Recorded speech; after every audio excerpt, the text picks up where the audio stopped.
गुज़श्ता lesson में हमने orbits को डिस्कस किया था। इस लेसन में हम कैमरास को डिस्कस करते हैं। कैमरा की कमांड्स AutoCAD में आपके ऑब्जेक्ट को मुख्तलिफ व्यूज से कैमरा की शक्ल में दिखाने की एहलियत रखती है और ये डी व्यू कमांड से मुमकिन होता है। कमांड प्रॉम्प्ट के ऊपर अगर आप डी व्यू लिखकर एंटर करें तो आपके पास दो सिलेक्शंस होंगी, या तो आप ऑब्जेक्ट को सिलेक्ट करें या फिर डी व्यू ब्लॉक की शक्ल में आपको एक अलग विंडोज में आपके ऑब्जेक्ट को दिखाया जाएगा।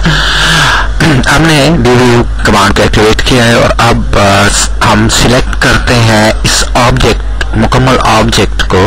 इसके इर्द गिर्द हम क्रॉसिंग विंडोज को क्रिएट करके इसे सिलेक्ट करते हैं कि ये वो ऑब्जेक्ट है जिसे कैमरा की शक्ल में दिखाना है। एंटर करेंगे और फिर ऑप्शन हैं कैमरा, टारगेट, और बाद में हम पॉइंट के ऑप्शन को यूज करेंगे जो बहुत ज्यादा आसान है इनकी बनिस्बत। सरदर्द हम कैमरा और टारगेट को चेक करते हैं। CA लिखकर हम कैमरा की सिलेक्शंस करते हैं और एंटर करेंगे तो हमारे सामने ऑब्जेक्ट मौजूद है। इसे हम रोटेट करके भी बता सकते हैं कि कौन से व्यू से हमने इसे देखना चाहते हैं, टॉगल्स करके भी, या फिर अगर आप 30 लिखें तो X के प्लेन के ऊपर 30 एंगल से आप इस व्यू को देख सकते हैं। और 45 अगर लिखें तो हमारा कैमरा जो है वो 45 के एंगल के साथ हमें वो व्यू बता रहा है जो हमारे ऑब्जेक्ट का है।